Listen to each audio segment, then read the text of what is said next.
எங்க பாக்யாவுக்கு 500 பிரியாணிக்கான ஆர்டர் வந்திருக்கு. அந்த ஆர்டருக்கான வேலைகள சரியாக செஞ்சுட்ருக்காங்க. இங்க அந்த செஃப் சமைக்கிறேன்னு சொன்னா கூட, அந்த செஃப்பும் வந்துட்டு, "இல்ல நானே பார்த்துக்கிறேன். ஏன்னா, எங்க பிரியாணி வந்துட்டு அவங்களுக்கு பிடிச்ச சுவையில நம்ம நல்ல மாதிரியா செஞ்சு கொடுக்கணும். நீங்க ஏற்கனவே லிஸ்ட் போட்டு குடுத்ததே பார்த்தேன். அப்போ அந்த மாதிரி தானே நீங்களும் சமைப்பீங்க.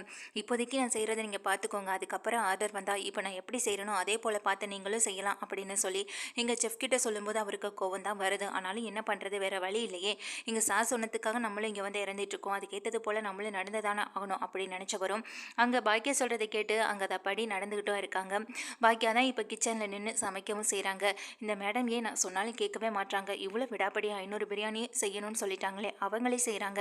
இந்த விஷயத்த கோபி சார் கிட்ட நம்ம எப்படி சொல்கிறது? நம்ம என்ன ஐடியா படி இப்போ செஞ்சோம்னா இங்கே கோபி சார் வந்து மனசு திருப்தி அடைவார் அப்படின்னு நினச்சவர் வேறு வழியே இல்லை. நம்ம அவர்கிட்டே கேட்கலாம்னு நினச்சவங்க, ஒரு நிமிஷம் மேடம் நான் வீட்டுக்கு ஃபோன் பண்ணிட்டு வந்துடுறேன், ஒய்ஃப்க்கு உடம்பு சரியில்லைன்னு சொல்லி இங்கே பாக்கியா கிட்ட போய் சொல்லிட்டு வெளியில் வராங்க. வெளியில் வந்த இங்கே செஃப்பும் வந்துட்டு உடனே இங்கே நம்ம கோபிக்கு ஃபோன் பண்ணி விஷயத்த சொல்கிறாங்க.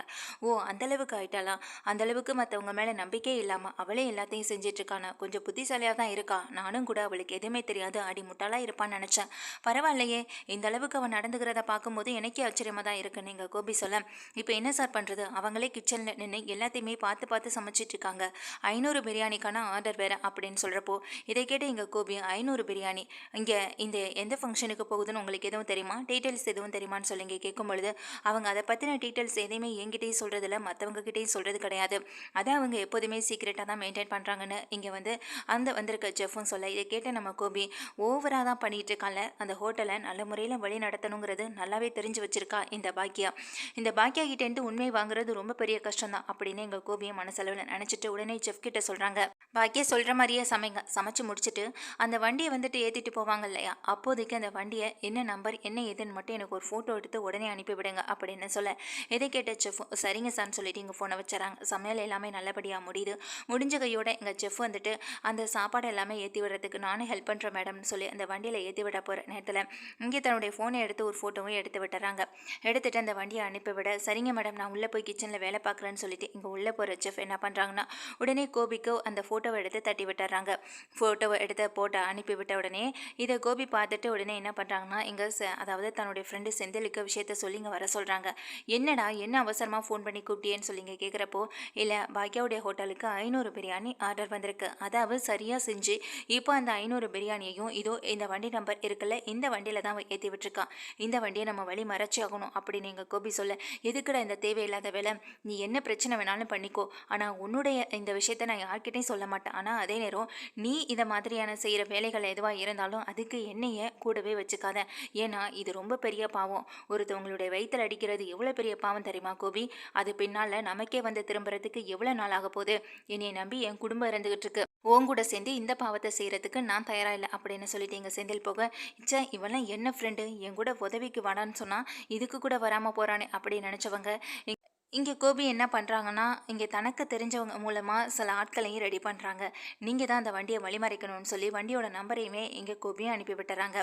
அதே போல் இங்கே பாக்கியாவுடைய வண்டி போகும்போது அந்த வண்டியை வந்துட்டு வழி மறைச்சிட்றாங்க ஆட்களும். என்ன வச்சுருக்கீங்க உள்ள அப்படின்னு சொல்லி கேட்க, நீங்கள் எதுக்கு தேவையில்லாமல் வண்டியை வழி மறைச்சிட்ருக்கீங்க, அவசரமாக ஒரு இடத்துக்கு போயிட்டுருக்கலாம் விடுங்க அப்படின்னு அந்த டிரைவரும் சொல்ல, அதை கேட்டு அங்கே வந்து நின்று வழி மறைச்சவங்களும், உன்னை இந்த நேரத்துக்கு இப்போதைக்கு விட முடியாது, இப்போ நீ வண்டியை இங்கே நிறுத்தி தான் ஆகணும்னு சொல்லி அங்கே சுற்றி வளைச்சி பிடிச்சவங்க எல்லாருமே இங்கே அந்த வண்டி ஓனர்கிட்ட சண்டை போடவும் ஆரம்பிக்கிறாங்க. கரெக்டான நேரத்தில் டெலிவரி ஆகவும் இல்லை.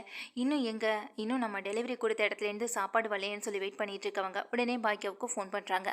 பாக்கியா கால் அட்டன் பண்ணி, சார் நான் எப்பொழுதும் அனுப்பிட்டேன், இந்நேரம் அவங்க அந்த டைமுக்கு வந்து சேர்ந்துருக்கணுமே, இன்னும் வரலையான்னு சொல்லி இங்கே கேட்குறப்போ, என்ன மேடம் உங்கள்கிட்ட ஒரு பொறுப்பை சரியாக ஒப்படைச்சா அதை நீங்கள் சரிவர செய்ய மாட்டீங்களேன்னு சொல்லும்போது, இல்லை சார் எப்பொழுதுமே அவங்க எங்களுக்கு ரொம்ப தெரிஞ்ச வேண்டப்பட்ட வண்டி தான், கரெக்டான நேரத்தில் எல்லா சாப்பாட்டையும் கொண்டு டெலிவரியும் கொடுத்துடுவாங்க. இப்போ ஏன் இவ்வளோ நேரம் ஆகுது என்னன்னு எங்களுக்கு எதுவுமே தெரியலையே, இது வரைக்கும் யார்கிட்டேருந்தோ கம்ப்ளைண்ட் வந்ததில்லை, ஆனால் இப்போ முதல் முறையாக நீங்கள் கம்ப்ளைண்ட் பண்ணுறீங்க, எங்களுக்கு அது சங்கட்டமாக தான் இருக்குது. சரி சார் நான் என்ன ஏதுன்னு பார்த்துட்டு உங்களுக்கு கால் பண்ணுறேன்னு சொல்லி எங்கள் பாக்கியா ஃபோன் கட் பண்ணிவிட்டு எங்கள் டிரைவருக்கு ஃபோன் பண்ணால் டிரைவர் ஃபோன் அட்டன் பண்ணவே மாட்டார். ஃபோனையும் பிடுங்கி வச்சுக்கிறாங்க. இப்போ என்ன பண்ணுறதுன்னு தெரியாமல் அவர் அங்கே முழிச்சிட்டு இருக்க எங்கள் பாக்கியாவுக்கும் ரொம்ப பயமாயிடுது. இப்போ என்ன பண்ணுறதுன்னு சொல்லிட்டு ரொம்பவே பயந்து போய் முழிச்சிட்டு இருக்காங்க. அந்த நேரம் பழனிசாமியும் எங்கள் எழிலுமே எங்கள் ஹோட்டலுக்கு வராங்க. என்ன 2 பேரும் ஒன்றா வராங்களே அப்படின்னு யோசிச்சவங்களுக்கு அவங்க வந்து பட விஷயமா எங்கள் நம்ம பழனிசாமியை பார்க்க போயிருக்காங்க. அதனால் 2 பேருமே பார்த்துட்டு ஒருத்தவங்களை மீட் பண்ணிவிட்டு அதுக்கப்புறமா சாப்பிட்றதுக்காக எங்கள் பாக்கியா ஹோட்டலுக்கு வந்த பிறகு தான் விஷயம் என்னன்னு தெரியுது. சரிங்க மேடம், நீங்கள் கவலைப்படாதீங்க. எப்போதும் அந்த இடத்துக்கு போகணும்னா ஒரே ஒரு ரூட் மட்டும்தான் இருக்குது. அந்த ரூட்டை தாண்டி வேறு எங்கேயும் போயிட முடியாது. நாங்கள் அந்த வழியாக போய் செக் பண்ணி பார்க்குறோம் அப்படின்னு சொல்லிட்டு இங்கே பழனிசாமி தன்னுடைய ஆட்கள் கூட சேர்ந்து அங்கேருந்து கிளம்பி போய் பார்க்க போகிறாங்க. இங்கே பாக்கியா வேற ரொம்ப பயந்துகிட்டே இருக்காங்க. எழில் வேற இங்கே தன்னுடைய அம்மாவுக்கு ஆறுதலாகவும் பேசிக்கிட்டு இருக்காங்க. நீ எதுக்கும் கவலைப்படாத, அதான் எங்கள் சார் போயிருப்பார்ல, பார்த்துக்குவாருமா அப்படின்னு சொல்லும்போது, இல்லைடா அவங்கெல்லாம் பசியில் ரொம்ப நேரமாக இருந்துட்டு இருப்பாங்க. எவ்வளோ நேரம் பசியில் இருக்க முடியும்? என்றைக்குமே மிஸ் ஆனதே கிடையாது. ஆனால் இன்றைக்கி நம்ம சாப்பாடு சரியான நேரத்துக்கு போய் சேராமல் மிஸ் ஆகிடுச்சுன்னா ஒருவேளை டிரைவருக்கு எதுவும் ஆயிடுச்சா இல்லை போன வண்டி எதுவும் ஆயிடுச்சான்னு எனக்கு ரொம்ப பதட்டமாகவும் பயமாகவும் இருக்குடா அப்படின்னு இங்கே எழில்கிட்ட சொல்லிட்டு இருக்காங்க. அதுக்கிடையில் இங்கே நம்ம கோபி என்ன பண்ணுறாங்கன்னா, இங்கே 500 பிரியாணியை எப்போதைக்கு ரெடி பண்ணணும்னு சொன்னாங்களோ அதுக்கு முன்னாடியே தன்னுடைய ஹோட்டலில் அதே போல் 500 பிரியாணியை ரெடி பண்ணுறதுக்கான எல்லா வேலைகளையும் பார்த்து அது சரிவர முடித்து இங்கே என்ன பண்ணுறாங்கன்னா அந்த இடத்துக்கு இங்கே கொண்டு போகிறாங்க. யதார்த்தமாக சாப்பாடு கொண்டு வர மாதிரி போகிறவங்க, என்ன சார் எதுவும் பிரச்சனையா? நாங்கள் இங்கே தான் பக்கத்தில் சாப்பாடு டெலிவரி பண்ண வந்தோம். இந்த நேரம் இங்கே ஏதோ சாப்பாடு இன்னும் டைம் ஆகும் அப்படின்னு சொல்லி கேள்விப்பட்டோம். சரி, இன்னும் எங்களுக்கு மீதி சாப்பாடு கொஞ்சம் இருக்குது, அதை நீங்கள் வாங்கிக்க முடியுமான்னு சொல்லி கேட்குறப்போ, சரியான நேரத்தில் கொண்டு வந்தீங்க. இந்த பாக்யா மேடம்க்கு நாங்கள் ஆர்டர் கொடுத்ததுலேருந்து இப்போ வரைக்கும் பிரச்சனை மேலே பிரச்சனை தான் போயிட்டுருக்கு. சின்ன சின்ன பிரச்சனைகள் வந்தது, இப்போ சாப்பாடே வராமல் போயிடுச்சு. இதுக்கப்புறம் உங்களுக்கு இருக்குது ஆர்டர், இனிமேல் எப்பொழுதும் கொடுக்க போகிறதில்ல, சரியான நேரத்தில் உங்களுக்கு கம்ப்ளைண்ட்டும் நாங்கள் பண்ண போகிறோம் அப்படின்னு சொன்னதை கேட்ட எங்கள் கோபி ரொம்ப சந்தோஷப்படுறாங்க. சரிங்க சார், நீங்கள் இதில் இருக்க சாப்பாடை எடுத்துக்கோங்க, இதுக்கு எவ்வளோ அமௌண்ட் ஆகுமோ அதை நீங்கள் பொறுமையாக கொடுத்தா போதும் அப்படின்னு எங்கள் கோபி சொல்ல, பரவாயில்ல சார் நாங்கள் இப்போவே கையோடையே கொடுத்துட்றோன்னு சொல்லிட்டு அங்கே அவரும் வந்துட்டு கையோட பணத்தையும் கொண்டு வந்து கொடுக்க இங்கே அவங்க டெலிவரியையும் முடிச்சுட்டு இங்கேருந்து கோபி ரொம்ப சந்தோஷமாக வீட்டுக்கு போகிறாங்க. அதுக்கு பிறகு தன்னுடைய ஆட்கள் கிட்ட ஃபோன் பண்ணி விஷயத்த சொல்ல, அவனுங்களும் அந்த இடத்த விட்டு போக, இப்போ ஏன் வந்தானுங்க, ஏன் மறைச்சானுங்க, எதுக்காக நம்மக்கிட்ட பிரச்சனை பண்ணானுங்கன்னு எதுவுமே தெரியல. நல்ல வேலை சாப்பாட்டில் எதுவும் கை வைக்கல, அது வரைக்கும் சந்தோஷம். ஆனால் டைம் ரொம்ப ஓவர் ஆகிடுச்சு. இதை மேடம் கிட்ட எப்படியாவது ஃபோன் பண்ணி சொல்லணுமே நினச்சவங்க எங்கள் தன்னுடைய மேடம்க்கு ஃபோன் பண்ணி விஷயத்த சொல்ல, அந்த நேரம் பார்த்து பழனிசாமியை கண்டுபிடிச்சி நேரம் அந்த இடத்துக்கு வந்துடுறாங்க. மேடம் நான் பார்த்துட்டேன் அவரை அப்படின்னு சொல்லி இங்கே வந்து அந்த டிரைவர்கிட்டேருந்து ஃபோனை வாங்கி பேசுனது மட்டும் இல்லாமல், சரிங்க சார் சீக்கிரமாக அந்த சாப்பாடை கொண்டு கொடுங்க அப்படின்னு சொல்லிட்டு 2 பேருமே கிளம்பி போகிறாங்க. அப்போ பழனிசாமி என்னப்பா என்னாச்சுன்னு சொல்லி விஷயத்தை கேட்கும்பொழுது, என்ன எதுனே தெரியல சார், 4-5 பேர் என் வண்டிக்கு முன்னாடி வந்து என்னை மறைச்சி என்கிட்ட பிரச்சனை பண்ண ஆரம்பிச்சிட்டாங்க. ஏன் என்னன்னு இப்போ வரைக்கும் எனக்கு தெரியவே இல்லை. கரெக்டான ரூட்டில் தான் நானும் போயிட்டு இருந்தேன். எந்த தப்புமே நான் செய்யவும் இல்லை. அப்படி இருக்கும்போது ஏன் பிரச்சனை பண்ணாங்கன்னு இப்போ வரைக்கும் தெரியலன்னு சொல்லி 2 பேரும் பேசிக்கிட்டே போக அங்கே எல்லாரும் நல்லாவே சாப்பிட்டுட்டு இருக்காங்க. என்ன சாப்பாடு நம்ம இன்னும் கொடுக்கவே இல்லை, அதுக்குள்ளே எங்கள் சாப்பாடு எல்லாருமே சாப்பிட்டுட்டு இருக்காங்களேன்னு சொல்லும்போது, அப்போ அங்கே இருக்கவர் இங்கே நல்லாவே பழனிசாமியையும் அங்கே வந்திருக்க அந்த டிரைவரையும் நல்லாவே திட்டி விடுறாரு. கரெக்டான நேரத்தில் உங்களுக்கு சாப்பாடு சப்ளை பண்ண தெரியாதா? இப்படிப்பட்ட ஆட்களையும் அந்த மேடம் உங்களை வேலைக்கு வச்சுருக்காங்கன்னு சொல்லி திட்டுறது மட்டும் இல்லாமல், உங்கள் சாப்பாடை நீங்களே கொண்டு போங்க, இதுக்கான எவ்வளோ தேவையான பணமாக இருந்தாலும் அதை நான் உங்களுக்கு கொடுத்துட்றேன், இனிமேல் எப்பொழுதும் உங்ககிட்ட நான் ஆர்டர் கொடுக்க போகிறதில்ல அப்படின்னு இங்கே அந்த ஓனரும் சொல்கிறது மட்டும் இல்லாமல் இங்கே பழனிசாமியை பார்த்து கேட்குறாங்க, ஏன் சார் உங்களை நம்பி தானே சார் நான் ஆர்டர் அந்த பொண்ணுக்கு கொடுத்தேன், அவங்க என்ன கடைசி நேரத்தில் இப்படி களை வரிட்டாங்க, பசங்கள்லேருந்து பெரியவங்க இருக்கிற இடம் பசியால் வாடி போயிட்டாங்க. சரியான நேரத்தில் ஒருத்தர் எங்கள் பக்கத்தில் சப்ளை பண்ணிவிட்டு மீதி சாப்பாடு இருந்ததுனால கேட்டார். நல்ல வேலை நானும் அவர்கிட்ட பணம் கொடுத்து இந்த 500 பிரியாணியை நான் வாங்கிக்கிட்டேன் அப்படின்னு சொல்கிறப்போ பழனிசாமிக்கு சந்தேகமும் வர செய்யுது.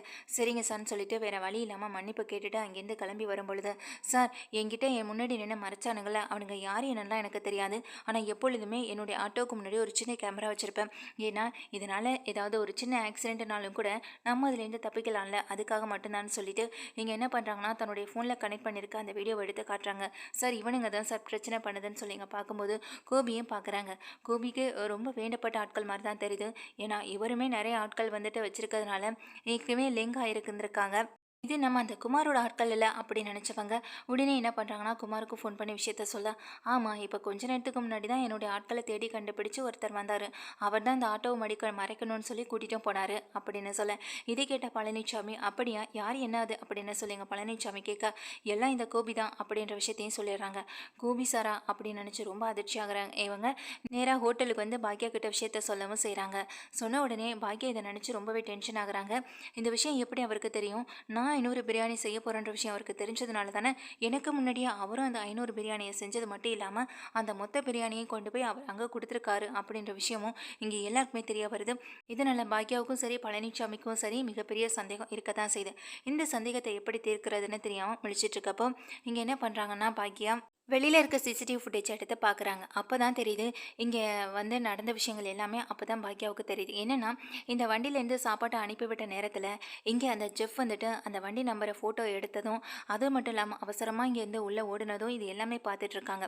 ஏற்கனவே உங்களுக்கு சின்ன சந்தேகம் இருந்தது. இதில கன்ஃபார்ம் ஆயிடுது. உடனே செஃப்ப கூப்பிட்டு இங்க விசாரிக்க செய்ய, "மேடம் நான் எதார்த்தமா தான் நின்னு ஃபோட்டோ எடுத்தேன் மேடம். ஏன்னா பின்னாடி பிரச்சனை வந்துரக்கூடாதுல்ல, அதுக்காக தான்" சொல்லும்போது, "உங்க ஃபோன முதல்ல குடுங்க" அப்படின்னு சொல்லி கேட்க, "என்ன மேடம் ஃபோன்லாம் கேட்குறீங்க?